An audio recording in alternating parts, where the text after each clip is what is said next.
We're recording. Oh, I like that new phone case. I haven't seen that one.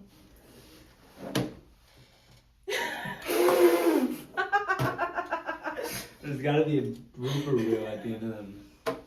Hi, home review here. Fuck. Spoiler alert. Fuck, guys. Guys. So, hey everybody, hey y'all, this is The Review. I'm Morgan, this is Brendan. We are here for some good basketball talk. We're willing to touch anything. Boss. We're willing to touch anything basketball Anything related. basketball. Alright. So, for our first topic, we're going to be talking about what's going on in the NBA today. And that is the conference finals. We have Knicks Pacers and Thunder Timberwolves. So which one do you want to talk about first? I want to start with the series I like better right now, if that's okay. I'm talking Knicks Pacers. 100%. That's the one. 100%. Like, a lot of people starting off are like, no, nobody cares about the East. Nobody cares about the East. Focus on the West. Look what happened. Look what happened. It's upset city over here, and it's insane, and it's so fun to watch. When the East is entertaining, the NBA is entertaining. Yes. 100%. You need just unpredictability, and that's what Tyrese Halliburton is. I love Tyrese Halliburton. And so many people, what was he, like the most overrated player? The most overrated player in the NBA. What do you mean? People are like voting on that? You fueled him. Because look at him. He does not care what y'all think about him. He is just such a star right now, and everybody needs to watch him play. And I'm going online today, and I'm seeing that Tyrese Halliburton is summoning the devil. No, he is not. New York just needs to understand that they are messing up because, I mean, look at Jalen Brunson, clutch player of the year. I saw you fail so many times in that last game. I was like, ooh, it's not going so well. Him and Karl Anthony Towns at the end of the game were shooting up air balls when they could try and tie or take the lead. And they have two All-Stars on that team. Tyrese Halliburton, not even an All-Star this year somehow. And it was Pascal Siakam in Game 2. We saw he had 39 points. He was just absolutely destroying the Knicks in the first half. And they had no answer for him. Karl Anthony Towns looked like he couldn't guard him in a phone booth. It was insane. And what I liked about, like, in Game 2, so you see the reporters going up to the coach right after the first quarter for the Pacers, and they were like, what can you do better? And he was like, this is what we could do better, this is what we could do better. And you could see him actually coaching his team, and he was prepared to do this. And then when you're talking to the Knicks coach at the third quarter, he was like, we just got to guard Siakam, and then they still couldn't. So, like, obviously there's, like, a coaching dynamic that's going on between the Pacers and the Knicks, and they're not really up to par with each other because, I mean, the Knicks haven't been here in so long, so it's understandable that they're just kind of flaky, and they're just, like, we beat the Celtics, that's all that matters right now, and obviously they want to win, but it's, like, not going their way. Yeah, Pacers coach Rick Carlisle definitely showing he's an NBA champion before, and he's looking to do it again. Tom Thibodeau, obviously, he's not really coaching. He's just throwing out his same 5 guys, 2 guys off the bench. Pacers, they put in a new player. They put in Tony Bradley to guard Mitchell Robinson, and the size actually affected him. And I think it took away the Knicks' biggest X factor, which was Mitchell Robinson. And last game, all the stats looked the exact same for the teams. They were about even on everything. It was just purely coaching, I think. Tom Thibodeau is just, he doesn't trust his bench. He doesn't play enough guys. You look at the bench, you have basically 2 guys, 11 points off the bench. Pacers, 23 points. It's insane. And, like, when you're listening to the broadcast and you're hearing, like, the play-by-plays even, you're hearing, like, so many different names for the Pacers. And when you're listening for the Knicks, it's, like, OG Anunoby, Jalen Brunson, Cat, and, like, it's just, like, the same 3 players over and over again. And that's not even, like, their starting 5. So you have, like, Hart that's just, like, falling under the radar a little bit here. And just, I mean, Bridges, like, come on. You tried. Yeah. They did so much to get Bridges, and he really needs to step up. And not saying he's doing bad, but, like, you need to step it up in this series. Yeah, he's not looking like the return he got. Like, he's not looking like a multiple first-round pick trade for type of player. And Josh Hart, like you said, he had 6 points last game. They're leaving him open. They're daring him to take shots. It's just like the Celtics series all over again. And Tom Thibodeau can't seem to find a way to coach Josh Hart into this game. And he's supposed to be their X factor. And the Pacers' X factors are showing up. Aaron Nesmith, the game before, he had 30 points. He got them to overtime. Siakam now, 39. You see this Pacers had 1, 2, 3, 4, 5, 6, 7 guys in double figures. Yeah. It was insane. It's just the Pacers are a team. They're passing the ball. They're whipping it around. Knicks, a lot of ISO. Jalen Brunson. When Jalen Brunson's out, let's see if Cat can do it on the block. But Miles Turner leading the NBA playoffs in shot blocking. You've got Tony Bradley off the bench now. You got Thomas Bryant. You have big bodies to guard their big bodies. And it just doesn't match up well for the Knicks right now. And what I think is so special about the Pacers is, like, this is like a team. And if you're looking at their personalities, like, specifically, like, they all have, like, their little, like, nerdy hobbies. And they all really appreciate each other and support each other. And you could tell. And even, like, before the season even started, the Pacers were having practices at Siakam's house. And they were all there. And they're all practicing together. And you're not seeing that a lot with the other teams. So I think, like, the Pacers just, like, have this bond. They have this chemistry. That's why, like, Halliburton could just, like, pass to Siakam like there's no issue, and Siakam's not even being guarded like right by the net. So there's a lot going on there that I think this chemistry is going to lead the Pacers team a bit further. And honestly, I would love to see a Pacers chip. I would love to see a Pacers chip. I agree with what you say completely. Tyrese Halliburton, he always starts off the game. They talk about it. He's taken like one shot. He has 2 points, and it's the second quarter.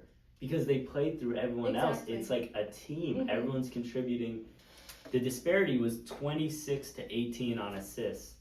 They get the ball. They move in transition. The Knicks, it's the Jalen Brunson show. They want to play slow.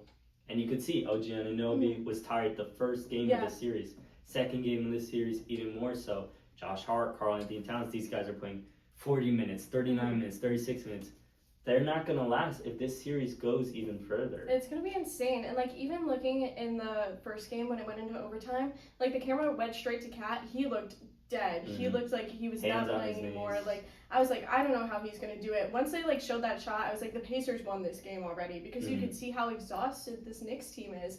And they're going to keep getting worse and worse throughout this. And, like, they could try to clutch it up, but, I mean, all these losses are not looking good for them. Yeah. And you could just see it. All the shots they were taking in overtime in the first game. A lot of air balls. That means dead legs. That means they're tired.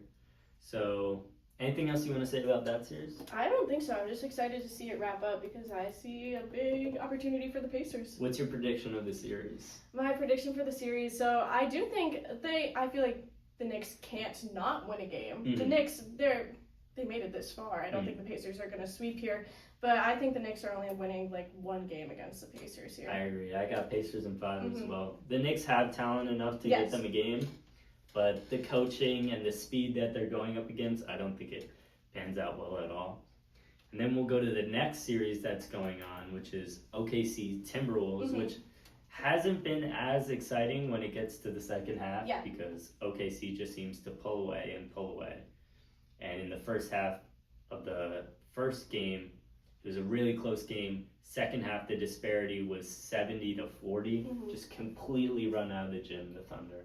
It's insane. And, like, looking at the Timberwolves, they had so much momentum going into this series. And you'd think, like, OKC after that Nuggets series would be a bit, like, worn down by now because that was tough. Like, honestly, the Nuggets really could have pulled away from that series. So the fact that they're doing so well against the Timberwolves, who are showing so much potential, it's just a little bit, like, shaky. So I think what happened in the Timberwolves series, they had a lot more like, we're going to win mentality, and a lot less, we need to work hard to win, and that's where they're falling short here, because this is a really great team, and there's really great like key players on this team, but it's like falling short there. And then, I mean, you see online too, you look at OKC and they're just like, oh, Shea's back at the free throw line and everything like that. So it's just like, it's like nobody really wants the Thunder to win. That's what's happened in the West. And that was a big change because the Thunder is such a young team. So everyone was like, go Thunder, go Thunder. And the longer they're going through it, they're like, yeah, no. Yeah, the more OKC blows out these teams and we see Shea at the free throw line, it makes you want to root for them less because it's not really entertaining basketball for anybody. And I agree with what you said. The Timberwolves, they played a hurt Warriors team. They kind of waltzed through that series almost. And so they have a few days of rest. They come against OKC, and they just get blown out. They weren't ready for real competition, it looks like. Yeah, and that rest was, like, really, like, detrimental to them. And it's really interesting because, I mean, that Thunder series went to Game 7, and they just, like, started playing right away, too. Like, they didn't really get rest right there. And you would think maybe just like a day or two, because the Pacer series started a day after theirs. They had a lot more break. Yeah. And I guess like you do get rewarded for like being better in the NBA, so Yeah. you get those breaks in between. But I'm just surprised that like they came out just like keep going. Yeah. It's like a rest rust sort of thing. Yeah. And it was game 1 and game 2. Game 2, Julius Randle, 6 points. Mm-hmm. Game 1, Anthony Edwards only had 18 points. And it's like, you're only having one or the other. Yeah. It's either a Julius game or it's an Ant game. And you need to have both of them, but they're such different players. Mm-hmm. Julius threw the mid-range and the post. Anthony Edwards shot about 10 threes this year. It's such a different game. There's such an odd combination. I kind of like the Cat Anthony Edwards duo more. Yeah. And obviously it's working, well, not working out for Cat right now, but they both got to the conference finals. I just don't know what they could change against OKC. There's definitely something that needs to happen there. And I know looking back earlier into the playoffs, Anthony Edwards was like, I was just nervous. I was straight up nervous. And I mean, when you're looking at the court, it just seems so much smaller and like it's just so much more intimidating. But he says he got those nerves out in the first few games, but I don't know. I feel like it's happening against every single team he plays. Yeah. And it's kind of showing, and you can't have that because you are one of the star players on this team. So the fact that you're just like getting nervous, like you won't be able to win a championship like this. You need to build confidence in yourself and your team around you. And I think they need to do more like chemistry, team bonding, something there, because there seems to be a disconnect on the court with them. Yeah, it always seems like either in the beginning or the middle of the series, even with the Lakers series, Anthony Edwards, all of a sudden, he's putting up 16 points. Yeah. He's putting up 10 points. And I don't know if it is a confidence issue. He seems like the most confident guy in the world, but then he's talking about he gets nervous. And you can't get nervous against this OKC defense. They play too good, too fast. They've got Alex Caruso and Casey Wallace off the bench. They've got Lou Dort and Shea in the starting lineup. You have no room for error. And it's just apparent because OKC had a bad game 2. Jalen Williams didn't score in the first quarter. He ended with 26 points, but you have to capitalize on those errors. It's like crazy when the OKC's having a bad game and you're still losing by like how much, like at least double digits you're losing by. It's not a good look for you. I mean, in the first game when they only scored 88, like that is terrible. Awful, especially this late in this like postseason. I don't really know what's going on there, but they're definitely not making it far. But it's just not something you want to see as an NBA fan. Like, if you enjoy basketball, you obviously want both teams to do well, especially if you're not rooting for somebody specifically. Yeah, you want an entertaining series. Yes, and honestly, the NBA wants that too. They want to make money. They want to profit. So when teams like this are failing, when they were doing so well going into it, everyone's like, what happened? And it makes you think about, in a few years, are we going to look back if OKC runs through? Did they beat a weak West? Did they play either a Pacers team or a Knicks team and it wasn't the Celtics, it wasn't the Cavs? Did they get an easy chip? But people aren't just seeing how dominant this Thunder team is. Yeah. It might be boring to us, but it's still NBA dominance. 68 wins, 42 losses. It's one of the greatest teams of all time. Obviously, it's not like one of the greatest, but record-wise, it's one of the greatest we've seen. Yes, and I feel like a lot of people like expected the Thunder to go this far. I think what the issue is now with like people in society are like, oh well, they like fell short in their first 2 series. Like they were cutting it close, but honestly, they probably did that so they could like rest a bit more, getting ready for these championships. They've seen these teams already throughout the regular season. They know how they play. I'm sure they're studying these other players too, so they need to learn how to pace themselves. And I feel like right now it's a time where they're really capitalizing on the failures of the other teams who think that they're going to win. If I'm the Timberwolves, I need to find a way to get into the paint because Chet Holmgren, we saw what Jokic did to him. I'm not saying they have a Jokic type player, but Julius Randle is a big body. Gobert is a big body. Hartenstein and Chet aren't. Chet's a good defender, but he is still skinny. Right. Hartenstein not as good of a defender. I want to see if Ant can attack the rim. If Naz Reid, 6th man of the year last year, I haven't heard his name like once this series. He's putting up like 10 points. He's a mismatch for Hartenstein. Exactly. He should be doing something. they have so many memorable players on their team too. I mean, like earlier with the other series, like Gobert was putting up crazy stats that nobody was expecting 20 from him. rebound. He was going insane. It was insane. And like, where is he right now? And the Timberwolves look like they should match up well. Randall, McDaniel's amazing defender. He's getting angry, shoving Shea. You're letting him get in your head. Yeah. It's like playoff basketball, they're not ready. They have Mike Conley, amazing point guard, all-time legend, but he's so old. He's putting up like 7 points. He put up 10 points. He's a good defender, but he can't keep up with Shea. He's a waste if you put him on Dort. You got DiVincenzo off the bench, Naz Reid, Nikhil. I'd even throw Rob Dillingham some minutes, see what he can do, because this offense is just looking stagnant, and it's not what we saw in the regular season. Yeah, I definitely think they need to change up in their lineup a little bit, and like look at what's going on in the East. They're changing up their lineups. They're winning over there. So maybe you need to take notes around the other teams around you, see what's working, see what isn't, and like take a look at your team yourself and be like, if we really think we could beat the Thunder, this is how we need to do it. And you might disappoint some fans. You might disappoint some people on your team. But if you want to win, you have to show that you're there to win. Yeah, I think coaching needs to step up in this playoffs. Obviously, Thunder, Mark Dagnall, and Pacers are doing amazing work. But I want to see the Knicks and the Timberwolves step up. Yes. So what is your prediction for this series? This series...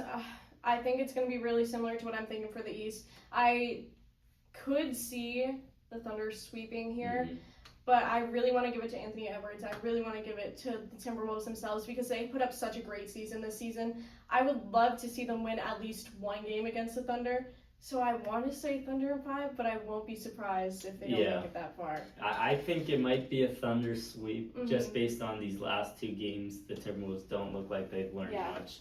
So... And recently in the NBA, we've also had the MVP, the DPOY, the most improved, the All-NBA teams announced. So first we're going to talk about the All-NBA teams. So on the first team, we had Shea, Jokic, Giannis, the 3 MVP candidates, Donovan Mitchell, and Jason Tatum. I think the only iffy one that was up for debate was Donovan Mitchell. Yeah. But I think his record and his stats combined give him the edge over other players. I think the big name people had was Jalen Brunson, who made it to the second team, taking his spot. Second team, we had Jalen Brunson, Curry, Ant, LeBron, and Mobley. I think the big surprise there is honestly Evan Mobley. Yeah. His stats don't jump out on you, but obviously his defensive impact, winning Defensive Player of the Year, and the Cavs record. And then the third team, we have Cade Cunningham, Tyrese Halliburton, James Harden, Karl-Anthony Towns, and Jalen Williams. Tyrese Halliburton, non-All-Star, but third-team All-NBA, you kind of love to see it. And Jalen Williams, to me, was kind of a surprise. Not an All-Star either, but third-team All-NBA. Some of the names they said were left off was Şengün. I like Şengün. He's the second seed in the West, in a tough West. He's their star player. He's the focal point of their offense. To me, I'd rather put someone like that than Jalen Williams. Yeah. When OKC was more of a team-winning sort of thing. He had an amazing season, but I'd rather have a Şengün All-Star, future All-NBA type guy down there. Yeah. Anyone you like to see or you thought was a little odd on either of the teams? I honestly, I like what's going on here. I know there were some issues with people saying, all these Cavs players for the first team and the second team. The Cavs got out pretty early, earlier than we expected. We expect them to do better in the playoffs. But looking at their regular season, the Cavs went on a historic run really early in the season, too. And I think that's what people are forgetting about Cavs, like Evan Mobley and Donovan Mitchell. And it's just this is their time. You could tell, the Cavs are in it right now, and these players really carried their team, so this is what's really going on here. I see a lot of people talking about, too, on the second team, you have Curry and you have LeBron. Obviously, these are older players in the NBA. What do you mean they're still doing so much better than everybody else? It's amazing. It's so great to see, but then it's when they retire, if they retire, who is going to be next? Who are the stepping stones to replace Curry? Who is this three-point shooter? Who is the LeBron? Who has that longevity like him? Yep. So I think that's really interesting to see because we're seeing, especially LeBron now, take a bit of a decline when he's been on such an incline here. And when you have the Lakers being a part of it too, they're obviously getting ready for Luka to take over for LeBron. That's the branding that's going over there. But I don't know. I'm kind of interested to see where this whole Steph Curry situation goes to, too, because obviously, not to say everybody's replaceable, but like, you need to be able to step it up to show, like, I can have the same opportunities as this person. Yeah. So that's what I'm interested about on the second team here.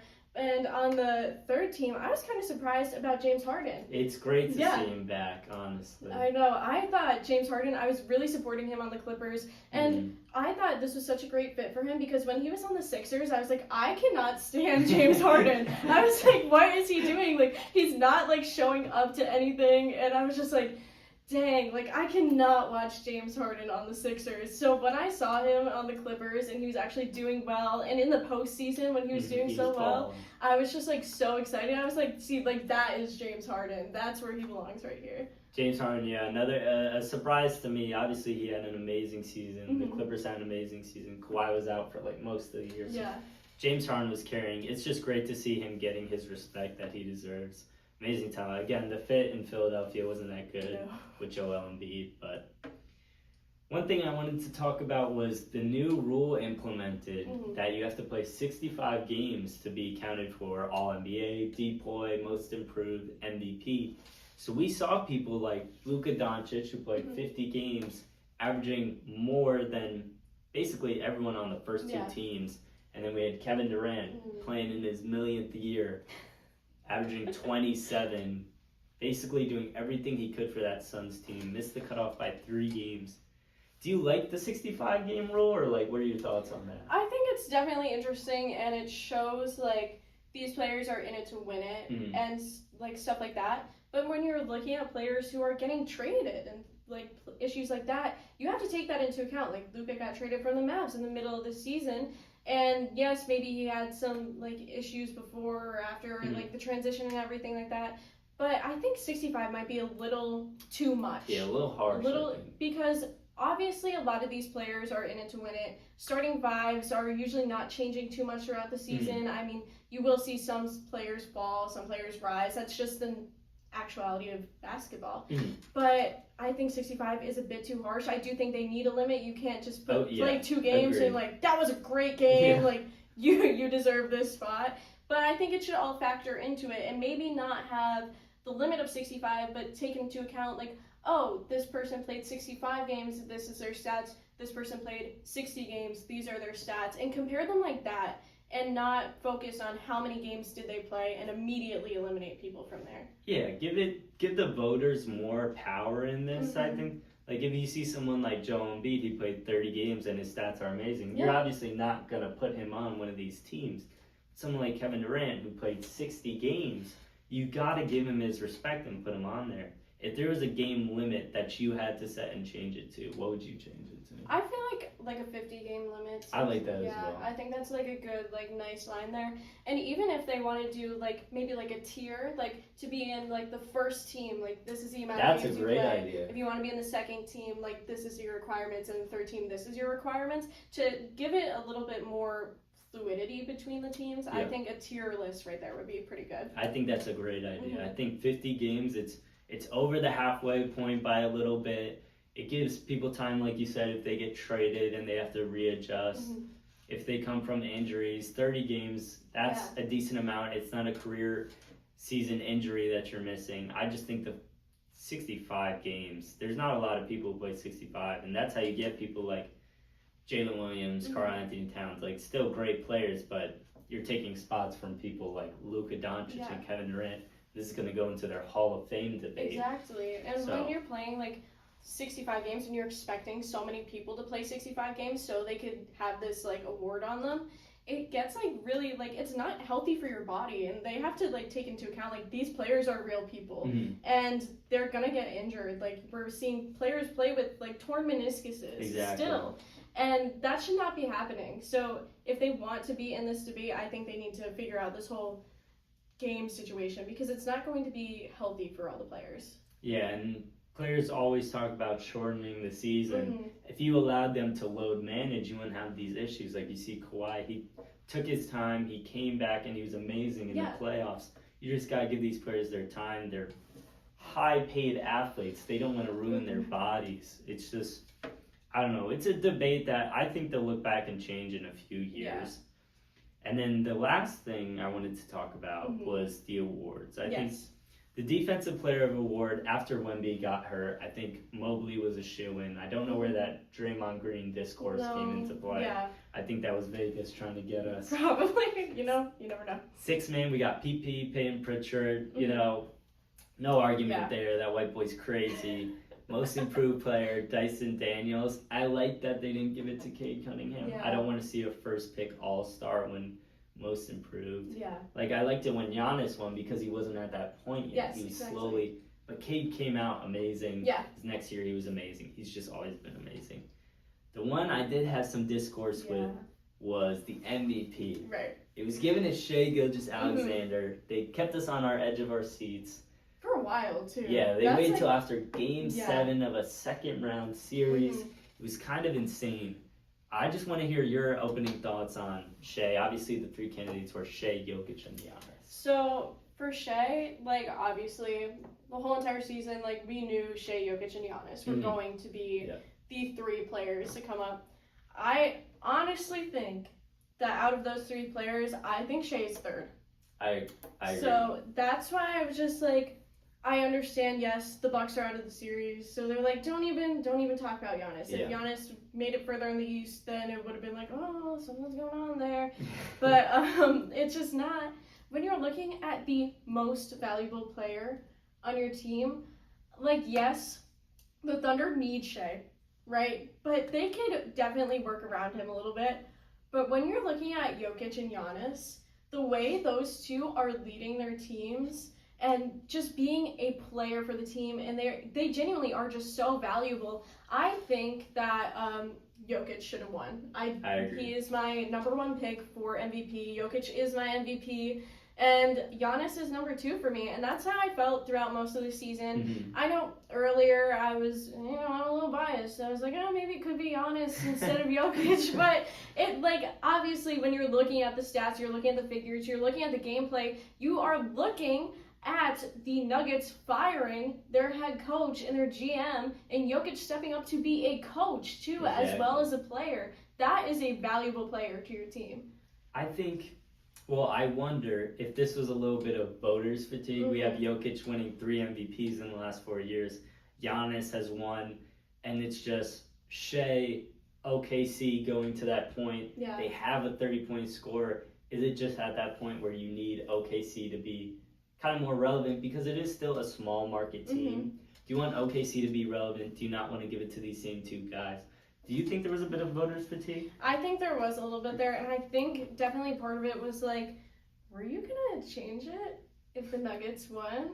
Like, that's like, it seemed a little suspicious to me. Yeah, keeping it that long. Like, and you were waiting to the end of that series specifically to hand it out. Like, yes, give Shai his flowers. Like, 100%. All these players deserve their flowers. But it was just, like, really off-putting there. And I get you want to highlight small markets, and I get you highlighted the Bucks in, like, 21, and that was, like, their time to shine, and they're, like, out of the picture now. And the Nuggets, I mean, they had just won recently, too, so it's just like, okay, let's look at this future team here. But it's also, like, we're expecting you to win the finals now. You have to win the finals. You are the MVP. Yeah, it's making a story of it all, it seems like. And they're like, he's so young and so talented and so able, and he could lead this young team with them. And it's just like, I don't know. I also think it's a bit of, you don't want to put Jokic in that stratosphere. 4 MVPs, that's like limited air. He's going to be in that Kareem, Hakeem, Jordan, LeBron talks now. And I just think that's not the type of player the NBA wants to put, someone who's not really caring about the sport, not really media present.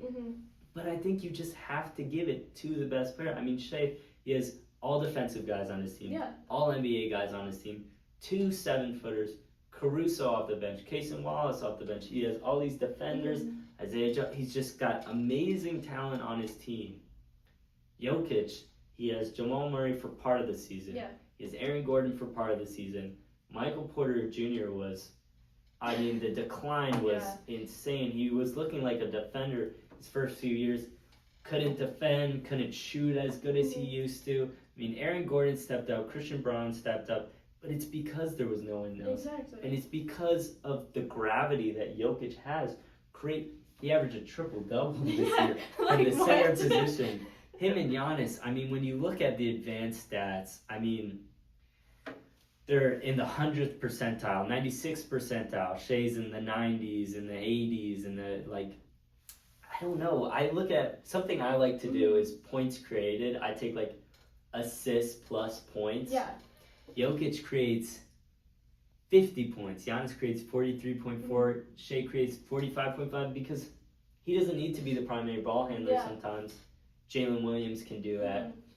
And Jokic, it's really like no one else. No. Giannis, it's really, I mean, when you're looking at Kyle Kuzma, zeros all across the board in the playoffs. It's like, yes, he had Damian Lillard, but for how long and for how healthy he was, he didn't really have Damian Lillard.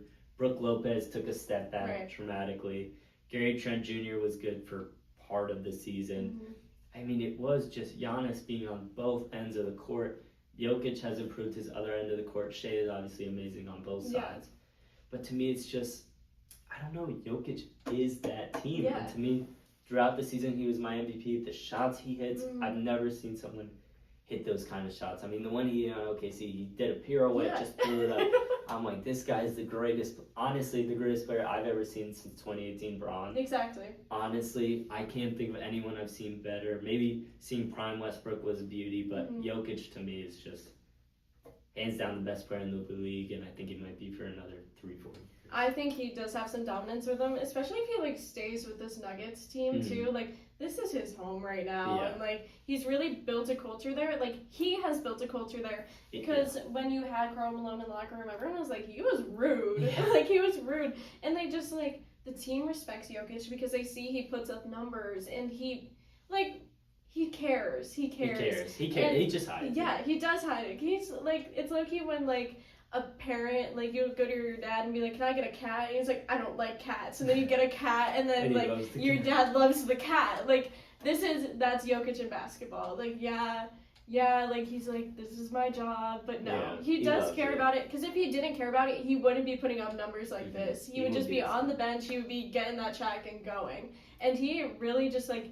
He leaves it all on the court. Yes, like, he does get a little experimental. We saw him in the final few games against the Thunder where he just, like, was trying to hit threes. And I'm like, oh, just don't. Practice that in the off-season, not in the playoffs here. But, like, Jokic is the core player. He is the Nuggets. He is their franchise. So to just take that away from him, yes, like, when you're saying, like, if you give him 4, it's like putting him in the caliber, like, is he as good as all these players? Is he as legendary? He definitely will get there. He definitely will. Like, 100%. There. I think when we're looking towards the next season, I don't think OKC goes 16-14 again. I think Shea falls to his 3rd spot, or if Luka Doncic is healthy the whole season, maybe falls to that 4th spot. Giannis, we saw improvement in his mid-range game and his shooting mechanics. I think he always brings something new next season, even though people think he's just running and dunking. Right. He's passing at an extremely high level this year. He was shooting way better. I think he'll step up. I think Jokic, if he gets some more help, will step up. So I think they'll be 1A, 1B next year. And Luka Doncic probably would be my pick for 3rd as LeBron takes that step back. I think so too. I'm excited to see Luka do a full season with the Lakers. I'm really excited to see what goes on there with him. And hopefully he gets a real center this year. Isn't playing with Jackson Hayes. Yeah. All right, so I think that's everything we have for this first episode. It was amazing. So thank you guys. See you in the next one. See you next time. Peace! Fuck.